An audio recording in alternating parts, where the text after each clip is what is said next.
Good morning, everyone. So today we are moving to another class of fluid mechanics.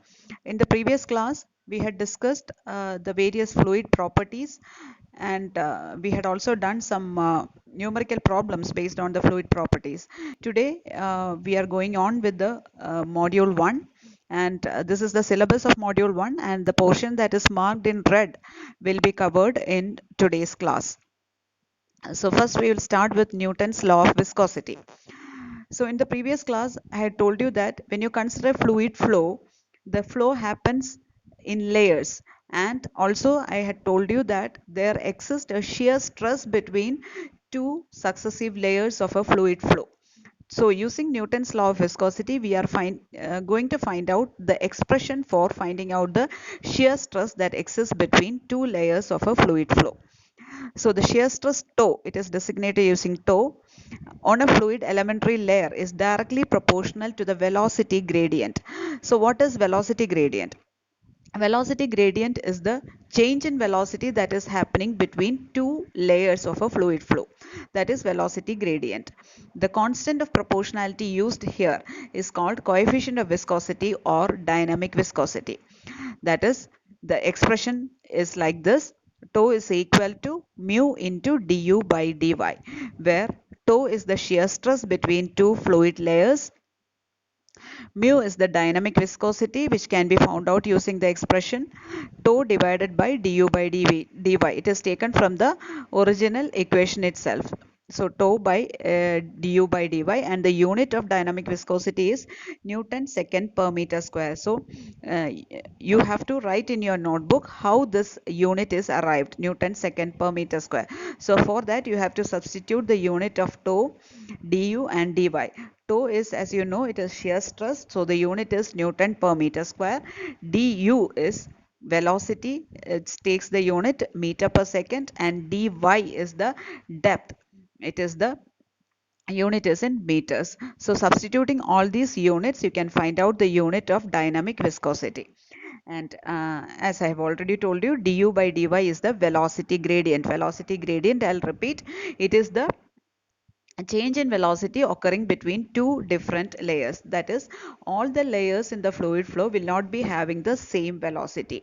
So the difference in velocity between two layers is the velocity gradient. So here du is the change in velocity and dy is the distance between the two layers. So du by dy forms the velocity gradient. Now I am introducing another term, kinematic viscosity. Kinematic viscosity, it is denoted by nu. It is the ratio of dynamic viscosity and density of the fluid. Dynamic viscosity, we have just now introduced the term. It is the constant of proportionality used in Newton's law of viscosity. So the ratio of dynamic viscosity mu to the density rho. Density, we have learned in the previous class, it is the density is the mass density. So nu is equal to mu by rho, and the unit is meter square per second. So here also you can substitute the units of mu and rho and find out the unit of kinematic viscosity nu. Now coming to the classification of fluids. So these are the basic types of fluids: ideal fluid, real fluid, Newtonian fluid, and non-Newtonian fluid. Now there are some other types of fluids also, like ideal plastic fluid, incompressible fluid, compressible fluid. So we will see one by one. First is the ideal fluid. Ideal fluid is a fluid which is incompressible and having no viscosity. So the property is it cannot be compressed. It is incompressible and it has no viscosity. Such a fluid is known as ideal fluid. Ideal fluid is only an imaginary fluid, as all the fluids which exist have some velocity. So when you look into the practical case, whichever the fluid you consider, that will be having some amount of viscosity. So ideal fluid is just an imaginary concept. Now the next one is real fluid. It is just opposite to the ideal fluid. Real fluid is a fluid which possesses viscosity. It's known as a real fluid. All the fluids in actual practice are real fluids. So in the previous sentence, in the previous definition, we had told that All the fluids are having some amount of viscosity. So all fluids are real fluids. So example is water, air, etc. Now, Newtonian fluid. It is a real fluid in which shear stress is directly proportional to the velocity gradient is known as Newtonian fluid. So, if the shear stress is directly proportional to velocity gradient, then that fluid is known as Newtonian fluid. So, which is this law? Shear stress directly proportional to velocity gradient. It is the Newton's law of viscosity. So, in short, we can say any fluid that obeys the Newton's law of viscosity can be considered as a Newtonian fluid. Example, water, benzene, etc.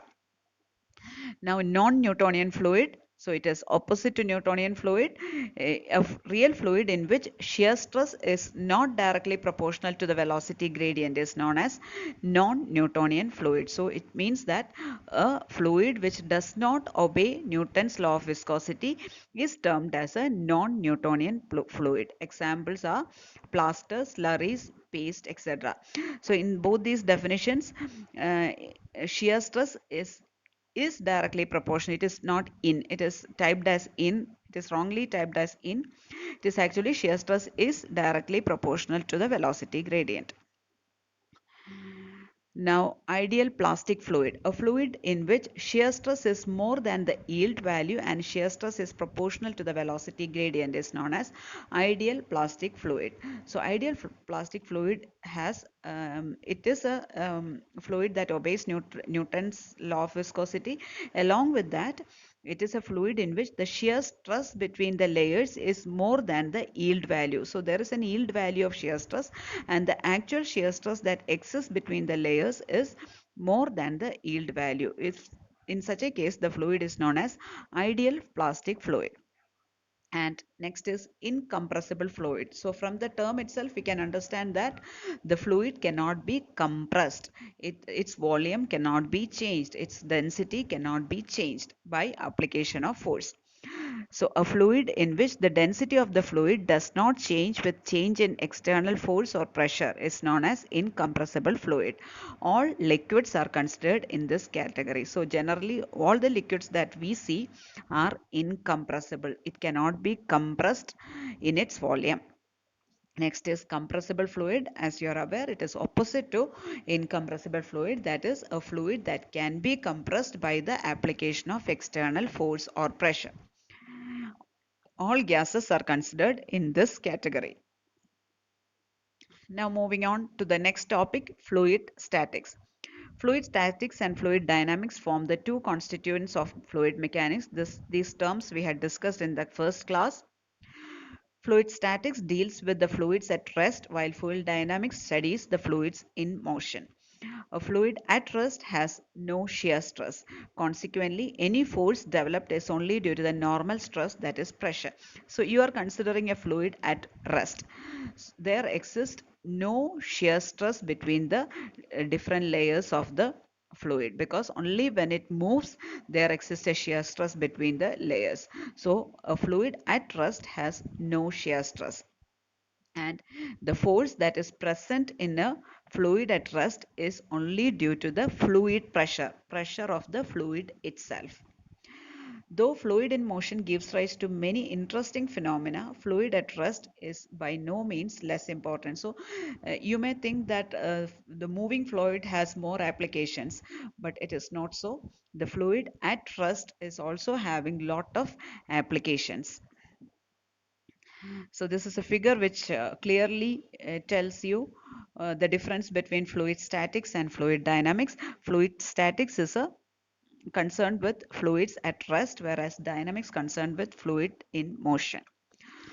The simple theory developed here finds its application determining pressures at different levels of atmosphere and in many pressure measuring devices.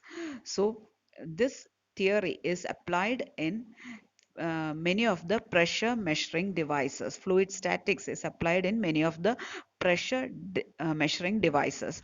Further, the theory is employed to calculate the force on submerged bodies. So in this paragraph, the various applications of fluid statics are expressed on submerged objects such as ship, parts of ship and submarines. So in order to find out the force on submerged bodies, we need to know fluid statics. The other applications of the theory is the calculation of forces on dams and other hydraulic systems. So in order to design a dam and in order to design hydraulic structures, we need to know the fluid statistics. What is the force that is expected to arrive in a dam? That is found out using fluid statics. And also for the design of hydraulic systems, fluid statics is used. Now, fluid pressure at a point. In order to find out the fluid pressure at a point. So you are considering a fluid and take one point inside the fluid. What will be the pressure inside that point? Okay, so for that we can consider a very small area dA in a large mass of fluid. So we cannot find out for the entire mass. So for that we first take a small area dA inside the fluid. If the fluid is stationary, then the force exerted by the surrounding fluid on the area dA will be perpendicular to the surface dA. So we are talking about stationary fluid. So if the fluid is stationary, then the force exerted by the surrounding fluid on the area dA will be perpendicular to the surface dA. So you are considering an area dA and the force will be acting perpendicular to that surface. Now let dF be the force acting on the area dA in the normal direction. The ratio of dF by dA is known as the intensity of pressure or simply pressure. And the pressure at a point in a fluid at rest P is equal to dF by dA. So we have to find out the fluid pressure at a point, and the equation concerned is P is equal to dF by dA, where dF is the force acting perpendicular to the area dA. If the force F is uniformly distributed over the whole area capital A, then the pressure at any point P is equal to F by A. Okay, so initially we have considered a small area dA and a small force dF. So the intensity of pressure at a point will be equal to dF by dA. So in order to find out the intensity of pressure over a big area A, pressure, the equation used is P is equal to F divided by A, where F is the uniformly distributed load over the entire area A. Coming to the units of pressure, so these are the various units of pressure in the different systems. Our next topic is Pascal's law. So Pascal's law states that the intensity of pressure at a point in a static fluid is equal in all directions. So if you consider one point in a static fluid, the intensity of pressure from the different directions will be same. That is what Pascal's law states. Uh, in order to prove Pascal's law, we have to consider a small arbitrary fluid element of wedge shape. Wedge shape is a shape, it is triangular in shape with some thickness, that is wedge shape. So consider a wedge shaped fluid element ABC as shown in the figure. So what are the descriptions that are given in the figure? So the angle ABC is equal to theta. Then the pressure intensity on faces AB, BC and AC is also given. The pressure intensity on AB is Px, the pressure intensity on AC is Py, and the pressure intensity on BC is Pz. And the dimensions of the arbitrary fluid element are: the dimension AB is equal to dy, AC is equal to dx, and BC is equal to ds. Okay, so the dimension and the pressure intensity are marked in the figure. Now let the width of the fluid element be unity, that is the width or the dimension that is perpendicular to the screen. Let that be 1 or unity. Px, Py and Pz, as I already told you, are the pressure or intensity of pressure acting on the face AB, AC and BC respectively. And the angle ABC is theta. Now the forces acting on the fluid element. What are the different forces that are acting on the fluid element? The pressure forces normal to the surfaces. So the first force is the pressure forces normal to the three surfaces. Pressure force on AB, pressure force on AC, and pressure force on BC. And the next force is the weight of the fluid element itself, which is acting in the vertical direction. Now we have to write the forces on the different faces. First we will write the force on the face AB. Remember, Px is the pressure or pressure force on the face AB. If Px is the pressure on AB, then what will be the force? As we know, pressure is equal to force by area. Therefore, force will be equal to pressure into area. So, in order to get the force on the face AB, we have to multiply the pressure on the face AB with the area of the face AB. Pressure on the face AB is Px. Now, what will be the area of the face AB? Area of the face AB will be equal to dy, which is the dimension of side AB, multiplied by the perpendicular distance to the screen. I have already told you we are considering a unit thickness of the element. So the area of AB will be equal to dy into 1. I hope it is clear how that dy into 1 has come. Dy is the height or dimension of AB, and 1 is the thickness of the fluid element. So the force on face AB will be equal to Px into dy into 1. Similarly, we can write the force on face AC and BC. The force on face AC will be equal to Py into dx or delta x into 1, and the force on face BC will be equal to Pz into ds into 1, where ds is the dimension of the face BC. Now coming to the weight of the fluid element. How can you find out the weight? You can find out the weight if W is the weight density of the fluid. What is the weight of the element? What is weight density? Weight density is equal to weight divided by volume. So the weight will be equal to weight density multiplied by the volume of the element. Okay, so here let W be the weight density of the fluid. So that weight density multiplied by the volume of the element. How will you get the volume of the element? The area of the element multiplied by its thickness. Area of the element will be equal to half into AB into AC. That is the area of the element multiplied by 1. Why 1? 1 because we are considering unit thickness. So the weight of the element will be equal to AB into AC by 2 into 1 into W. I hope it is clear. How did you get that?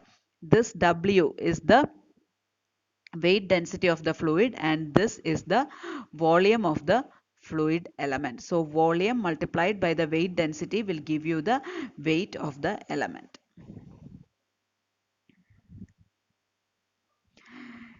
Now resolve the forces in the x direction. You can write it on your own. Px into dy into 1. It is the force on face AB minus P into ds into 1 into sine 90 minus theta is equal to 0. So here we are resolving the forces in the x direction. You have already studied how forces can be resolved. So here we are taking all the forces in the x direction. Px into dy into 1 is already acting in the x direction, so it is taken as such. Now we have to take the horizontal component of the force Pz into ds into 1, which is the force acting on the face BC. So Pz into ds into 1 sine 90 minus theta will give you the horizontal component of the force acting on the face BC. So these two are the only two horizontal forces. So that will be equal to 0. Which means Px into dy into 1 minus Pz into ds into cos theta is equal to 0, because sine 90 minus theta is cos theta, But see the figure. From the figure, what is cos theta?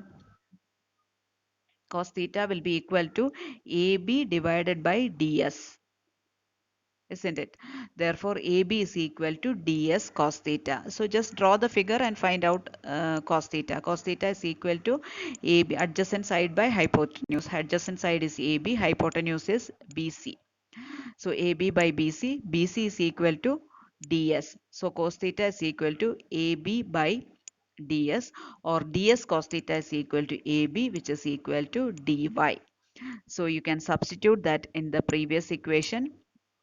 Px into dy into 1 minus pz into dy into 1 is equal to 0, because we are substituting dy in the place of ds cos theta.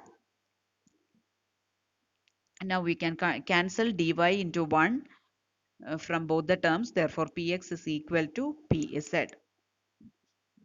Similarly, you can resolve the forces in the y direction also. So in the y direction, what are the various forces that are acting? The force on the face AC, then the vertical component of the force on the face BC, and the weight of the fluid element is also in the vertical direction. So there are three forces. Now what is the force on the face AC? It is Py into dx into 1, and it is acting in the upward direction. We are giving it positive sign. Now the other force is the vertical component of the force on the face BC. What is that vertical component? Pz into ds into cos 90 minus theta. Just resolve it and see how that comes. And that is the vertical component of the force on the face BC, and the third force is the weight of the fluid element itself. So the weight of the fluid element is acting in the downward direction, so we are giving a minus sign. The previous force is also acting in the downward direction, so we are giving a minus sign. So the weight of the fluid element, we have already found it out. Dx into dy by 2 into 1 into w is equal to 0. So it can be rewritten as Py into dx minus Pz into ds into sine theta minus dx dy by 2 into w is equal to 0, where w is the weight density of the fluid element. But from the figure, we can understand that sine theta is equal to dx by ds. Just see the figure. Sine theta is equal to opposite side by hypotenuse. Opposite side is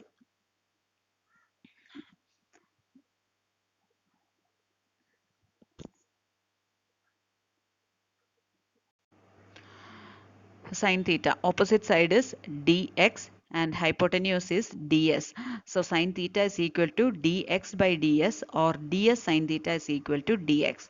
And also the element is very small, hence the weight is negligible. So here we are taking an assumption. Since the weight of the element is very small, we can ignore it. So we can ignore the last term dx dy by 2 into w. So therefore the equation becomes Py into dx minus Pz into dx is equal to 0. How does that dx come? We are substituting dx in the place of ds sine theta, and the last term is neglected. So from this, dx can be cancelled. Therefore, Py is equal to Pz. So combining these two equations, because initially equation 2.1 Px is equal to Pz, and here equation 2.2 Py is equal to Pz. So combining these two equations, we can write Px is equal to Py is equal to Pz, which is the proof for Pascal's law. Now coming to the applications of Pascal's law, hydraulic jack is an application of Pascal's law, then hydraulic lift, then hydraulic crane, then hydraulic brake, and this is a common scene which can be seen in workshop, service centers, etc. So this equipment works in the principle of Pascal's law. Coming to the next topic, pressure variation in a fluid at rest, or in other words, hydrostatic law. The pressure at any point in a fluid is obtained by the hydrostatic law, which states that the rate of increase of pressure in a vertically downward direction must be equal to the specific weight of the fluid at that point. Okay, so you consider a fluid mass. Okay, and the surface of the fluid is open to the atmosphere, and the pressure at the surface will be equal to the atmospheric pressure. But as you go down, the pressure gradually increases, and when you reach the bottom of the fluid mass, the pressure will be maximum. Okay, so the pressure gradually increases from the top to the bottom. So in hydrostatic law, it states that the rate of increase of pressure, that is the rate at which the pressure increases from top to bottom in a vertically downward direction, must be equal to the specific weight of the fluid at that point. So you consider a point, the increase in pressure will be equal to the specific weight of the fluid at that point. So this is a figure which shows the forces in a fluid element. So here you can see the free surface of the fluid, and the free surface is open to the atmosphere, and the pressure is the atmospheric pressure itself. But as you move down, the pressure gradually increases. And here, in order to prove the hydrostatic law, we have considered a small fluid element, ABCD. Okay, and the forces are also marked. So consider a small fluid element as shown in the figure, and the cross-sectional area of the element is assumed as delta A. That is, when you look from the top, you can see the top surface of the fluid element, and that cross-sectional area is equal to delta A. Now, delta H is the height of the fluid element. It is also marked in the figure. You can see the height is delta H. Now, why we are taking this delta A and delta H is because since it is a small element, that is why we are taking delta A as the cross-sectional area and delta H as the height of the element. Now, let P be the pressure on the face AB. The pressure on face AB is P. That is, when you look from the top, you can see the surface AB, and the pressure which is acting perpendicular onto the surface AB is equal to P. And now what is H, small h? It is also marked in the figure. It is the distance of the fluid element from the free surface. Now, similar to the previous law, here also we have to find out the forces that are acting on the fluid element. Now, the first one is the force on AB. Here it is written as pressure force. It is the force itself, that is the force due to the pressure. So the force on AB will be equal to, so similar to what the method that we had done in the previous law, the force can be found out by knowing the pressure and the cross-sectional area. How will you get the force? We know that pressure is equal to force divided by area. So force is equal to pressure into area.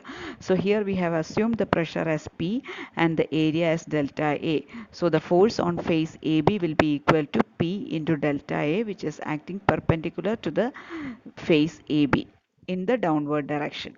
Now similarly, the pressure force on CD can also be written. So here you have to be careful. See, what is the pressure force on face CD? The pressure force on face CD will be equal to the pressure value at CD multiplied by the area of cross section, correct? So area of cross section is the same area of cross section as the surface AB. For CD also the area of cross section will be delta A. Now what is the pressure on the face CD? So we have already learnt that as you go down into the fluid mass, the pressure gradually increases. Okay, so we have assumed the pressure on surface AB as P. So the pressure on surface CD will be definitely more than that in AB. So pressure on CD will be P plus some factor. Now how will you get that factor? So here the factor taken is dou P by dou H into delta H, where dou P is the increase in pressure for a depth dou H. That is, when you move dou H depth, the increase in pressure is dou P. So if that is the condition, what will be the increase in pressure for a depth delta H? Why we are taking delta H? Because delta H is the increase in depth when you travel from AB to CD. Okay, so the force on CD will be equal to P plus that factor dou P by dou H into delta H. What does this dou P by dou H into delta H indicate? This dou P by dou H into delta H.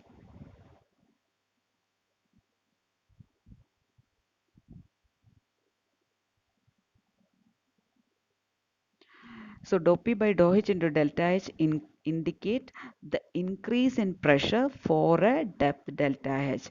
How did you get it? Dou P by dou H is the dou P is the increase in pressure for a depth dou H. So what will be for delta H? For delta H it will be dou P by dou H into delta H. Okay. So the pressure on CD will be equal to P plus dou P by dou H into delta H, the whole multiplied by delta A, and it will be acting perpendicular to the surface CD vertically in the upward direction. Okay, so in the previous two steps it is written as pressure force. You just forget the word pressure, just write it as force on AB and force on CD. Okay, I hope that force on CD is clear. Now, the third force is the weight of the fluid element. Weight of the fluid element, as we know, it can be obtained by knowing the weight density and the volume. Weight density into volume. Weight density is gamma and the volume of the fluid element is delta A into delta H. That is cross-sectional area into height of the element will give you the volume of the element multiplied by the weight density. Now the pressure forces on BC and AD are equal and opposite, so they get cancelled. For equilibrium of the fluid element, what is the equilibrium condition? The sum of the forces acting on the element should be equal to 0. So we have already written the different forces acting on the fluid element. Now we have to take the sum. You don't have to consider the forces on the surface BC and AD. Why? Because the pressure forces on the surface BC and AD are equal and opposite and they get cancelled with each other. So considering the other forces, first force is P into delta A. What is that force? It is the force acting on the surface AB and it is in the downward direction, so positive. So P delta A minus, why we are taking minus sign? Because the other force on the surface CD is acting in the upward direction, so it is minus P plus dou P by dou H into delta H into delta A. So that is the force on the surface CD. Then the weight of the fluid element plus gamma into delta A into delta H. Why we are taking it plus? Because the weight is acting in the vertical downward direction. So gamma is the weight density multiplied by the volume, which is delta A into delta H, will give you the sum should be equal to 0 for equilibrium condition. Now open the bracket. P delta A minus P delta A minus dou P by dou H into delta H into delta A plus gamma into delta A into delta H. That delta is missing, so write delta H there is equal to 0. So P delta A and P delta A get cancelled. What is remaining? Minus dou P by dou H into delta H into delta A plus gamma into delta A into delta H is equal to 0. You can cancel delta A delta H from both the sides. So what is remaining? Dou P by dou H is equal to gamma. So that is the hydrostatic law. The rate of pressure variation in the vertical downward direction should be equal to the specific weight of the fluid at that point. That is dou P by dou H is equal to gamma.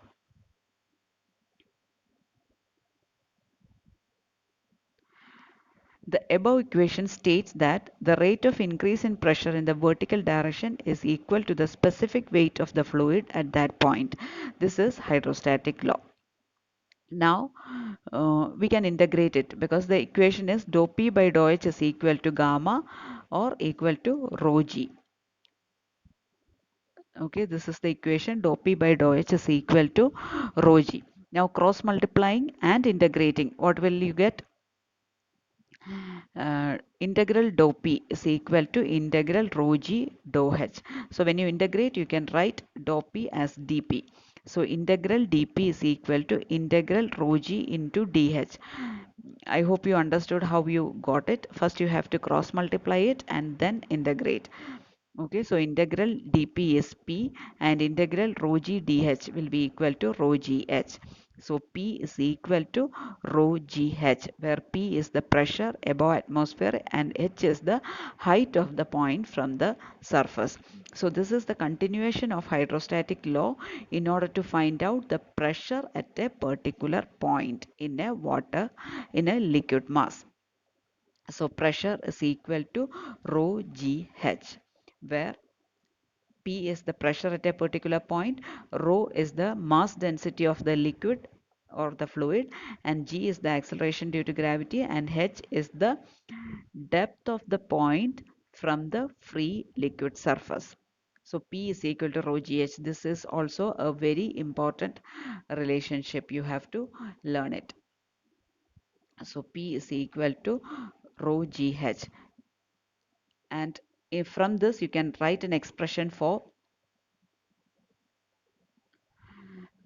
H is equal to P by rho G, and that H is also known as pressure head.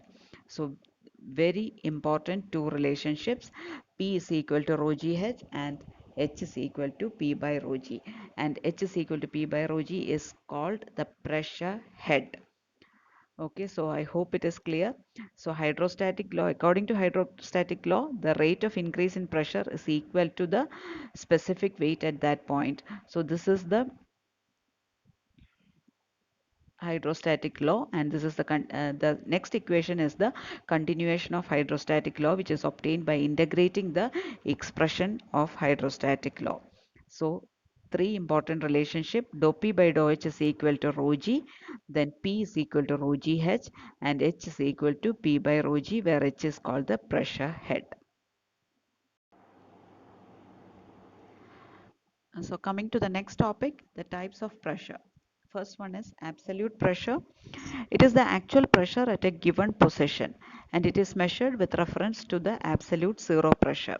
So it is the very simple one, that is the reference is zero and the pressure is measured from zero. That pressure is known as absolute pressure. So at a position, whatever is the existing pressure, that value is called the absolute pressure. Next is gauge pressure. Gauge pressure is defined as the pressure which is measured with the help of a pressure measuring instrument, in which atmospheric pressure is taken as the datum. So what is the difference between absolute pressure and gauge pressure? In absolute pressure, actual zero pressure is the datum and the pressure values are measured from zero. But here in gauge pressure, what is the difference? Here the atmospheric pressure is taken as the datum or zero reference, and the pressure is measured with reference to atmospheric pressure as the datum, and that pressure is known as gauge pressure. And the next one is vacuum pressure. The pressure below atmospheric pressure and are measured by vacuum gauges are known as vacuum pressure. So vacuum, as the term indicates, it is negative pressure or the pressure below the atmospheric pressure, and it is measured using vacuum gauges, and it indicates the difference between atmospheric pressure and absolute pressure. So vacuum pressure gives you the difference between atmospheric pressure and the absolute pressure at a particular point. And now what is atmospheric pressure? Atmospheric pressure is nothing but the pressure exerted by atmosphere on a particular area is called atmospheric pressure. So this is a graphical representation of the various pressures, and also you can see in the box there are some equations with uh, which connects the different pressures. Okay, so from this figure, this is the absolute zero pressure. This is the atmospheric pressure. These two are two datums. Okay, so absolute zero is the datum for absolute pressure, and atmospheric pressure is the datum for vacuum pressure as well as gauge pressure. Okay, so first we consider 2 points, point A and point B. Absolute pressure, as we know, it is measured from the absolute zero. So this longest arrow, this represents the absolute pressure at point A, and this arrow represents the absolute pressure at point B. Why so? Because these two pressures are measured from the absolute zero as datum. Now coming to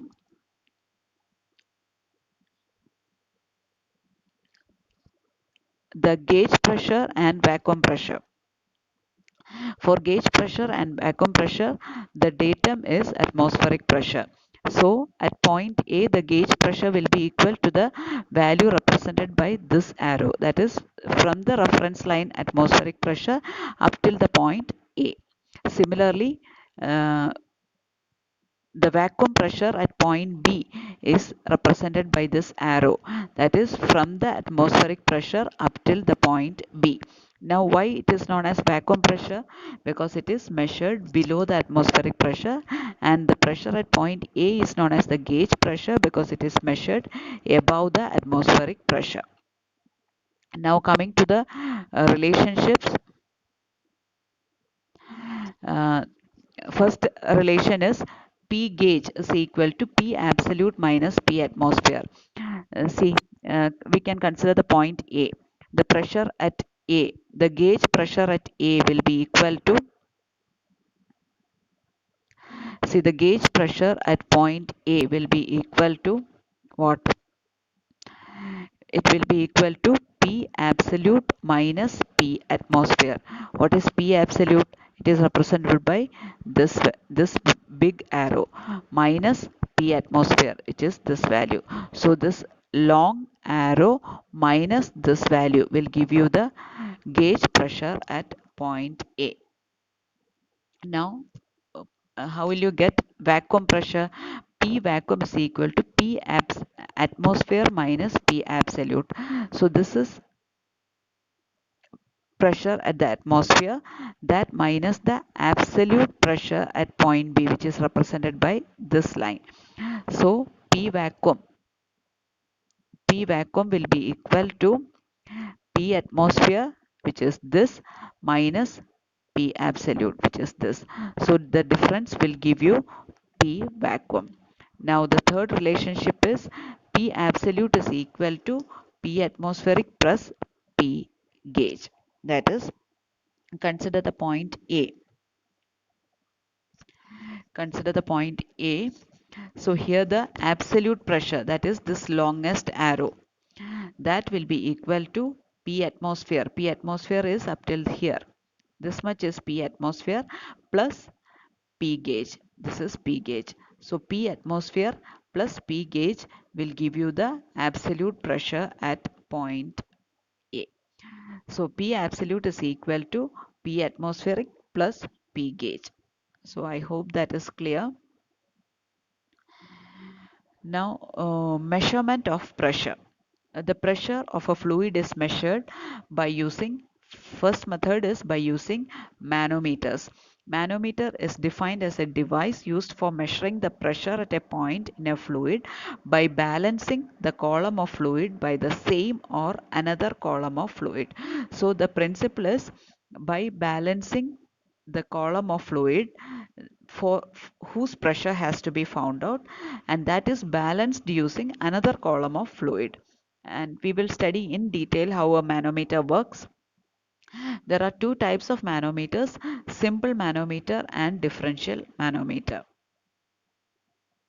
And the next method for finding measuring the pressure is using mechanical gauges. Mechanical gauges are nothing but devices or equipments which are used for measuring the pressure by balancing the fluid column by using a spring or a dead weight.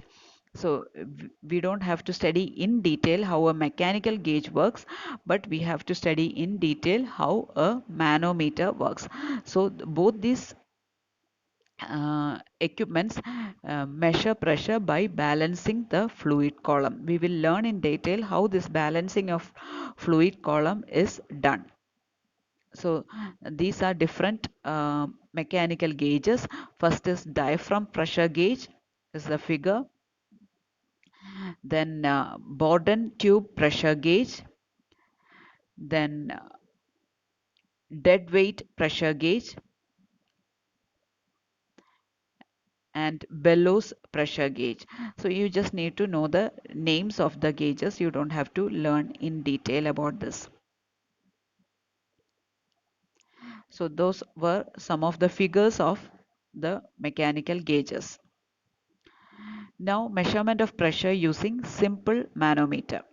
Simple manometer consists of a glass tube having one of its ends connected to a point where the pressure is to be measured and the other end remains open to the atmosphere. The common types are piezometer, U-tube manometer, and single column manometer. We'll see the figure in the next slide. Um, First one is U-tube manometer. It consists of a glass tube bent in the shape of U, one end of which is connected to the point at which the pressure is to be measured and the other end remains open to the atmosphere as shown in figure. See the figure. It becomes more clear when you see the figure. See, this is the this B is the point whose pressure has to be found out, and this tube is the U-tube manometer. This tube represents the U-tube manometer. Okay. So in this pipe, this circle shows the cross section of a pipe. This circle shows the cross section of a pipe, and B is the center of the pipe. So we need to find out the pressure at point B. For that, we are connecting this U-tube manometer into the pipeline.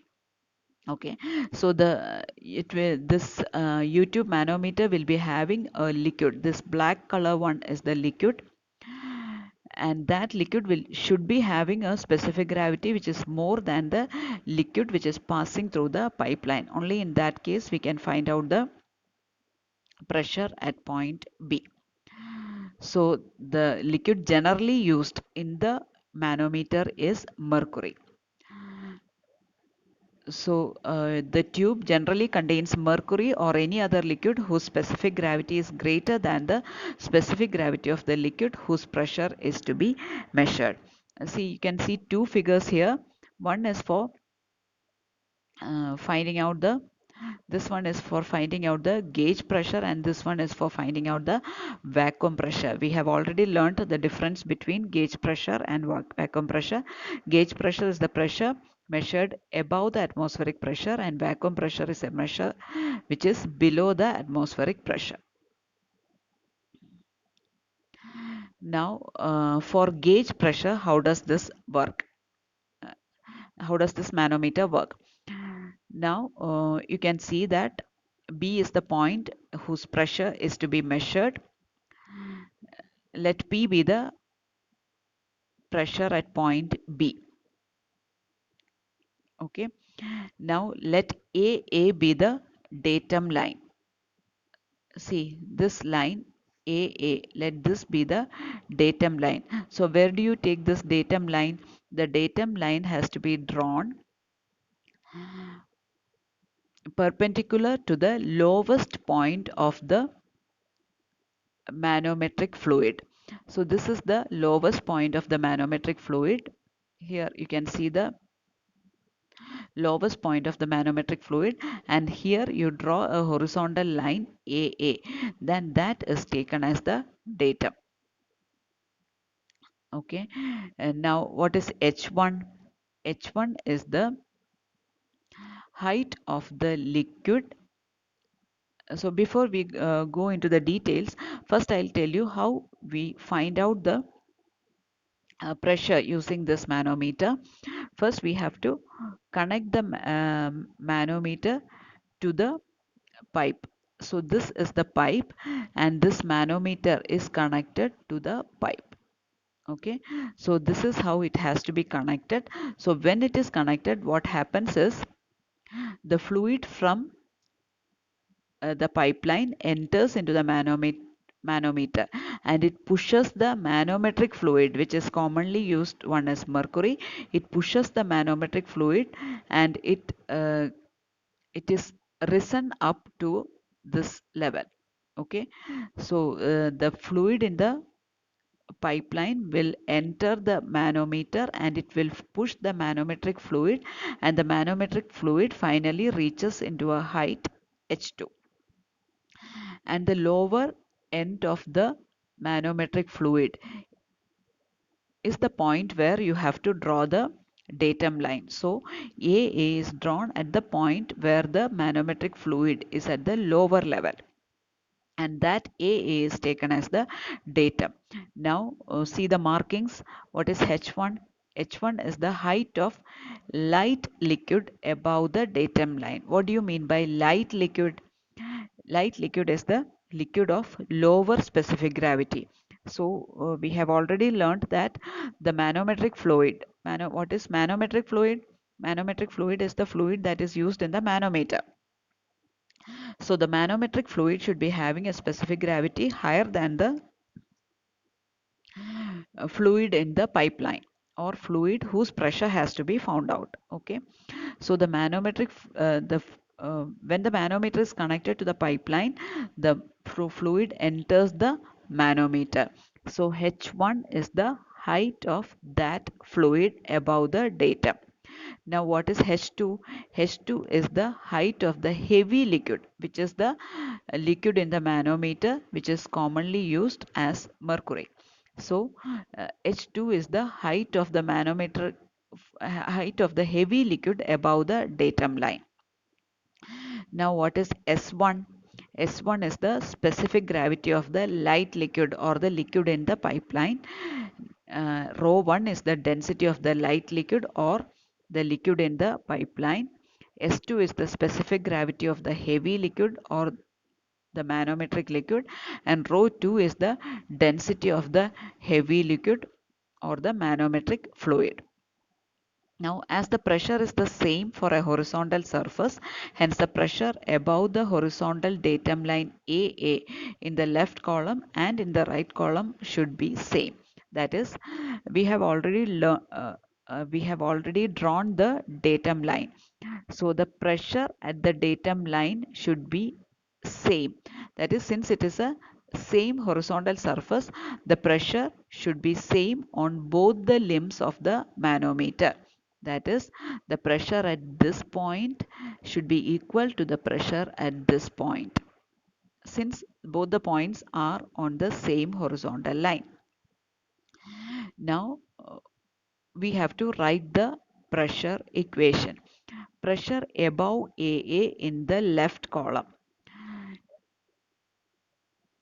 See, this is the left column. This is the left limb or left column.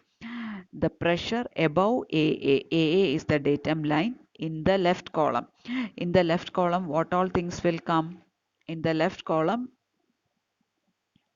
here you have point B, whose pressure has to be found out, which is taken as small p. That pressure is there. Along with that, the pressure of the fluid in the manometer for a height h1, that is also there. So the total pressure above AA in the left column will be equal to P plus rho 1 GH1. How did you get this rho 1 GH1? Rho 1 GH1 is the pressure due to the liquid in the pipeline for a height h1. So P plus rho 1 GH1 is the total pressure above AA in the left column. I hope you have noticed how this rho GH came. Rho GH is the equation that we have derived using the hydrostatic law. The pressure at a point due to H1 depth of the liquid will be equal to rho 1 GH1. So pressure above AA in the left column will be equal to P plus rho 1 GH1. Similarly, the pressure above AA in the right column. So in the right column, this is AA, and the pressure above AA in the right column will be equal to rho 2 GH2, because all we have is this much of uh, heavy liquid above AA in the right column. That is all we have. So the pressure will be equal to P2G, sorry, rho 2 GH2. These two pressures can be equated. Why these two can be equated? Because these two are the pressures above the same horizontal surface, which is AA. So equating the two pressures, we will get P plus rho 1 GH1 is equal to rho 2 GH2. So from this equation, we can write down the value for P. P is equal to rho 2 GH2 minus rho 1 GH1. So the previous relation was for finding out the gauge pressure. Now for vacuum pressure, the level of mercury or the heavy liquid in the manometer will be as shown in the figure. So what is the main difference that you can notice here? Here the lower level of mercury is on the right limb. Okay. So here also similar to the previous step, or similar to gauge pressure, here also we have to find out the pressure above AA in the left column as well as in the right column. So pressure above AA in the left column. So just observe the left column. What all things are there? Uh, the heavy liquid for a height H2 is there. The light liquid for a height H1 is there. And then you have the point B and the pressure at point B, which is assumed as P. So these three pressures are there in the left column above AA. So how will you write the equation for that? See, this is the equation for that. Pressure above AA in the left column. What all things are there? What is rho 2 GH2? Rho 2 GH2 is the pressure due to a height H2 of the heavy liquid. Now plus rho 1 GH1. What is rho 1 GH1? It is the pressure due to a height H1 of the light liquid, plus P. What is P? P is the pressure at the center of the pipe or at point P. So this is how you get the relation. So this is the relation. I hope it is clear. I'll repeat. Pressure above AA in the left column. In the left column, we have uh, uh, the heavy liquid for a height H2, the light liquid for a height H1, and the pressure at the center of the pipeline, which is P. So adding the three, we get the pressure above AA in the left column. Now coming to the limb or the right column, what is the pressure above AA in the right column? Above AA, there is no liquid above AA in the right column. So the pressure head in the right column above AA will be equal to 0. So similar to the previous case, we can equate the two because the pressure on a horizontal surface will be same.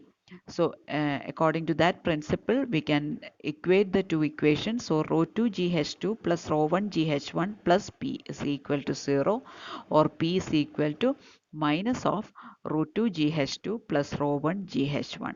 So these are the two relationships that are used for finding out the gauge pressure and vacuum pressure. So actually you don't need to by heart these two equations. You can always draw a figure like this and deduce this equation. So actually no need to by heart the equation. So the next topic is differential manometer that we will learn in the next class. Thank you.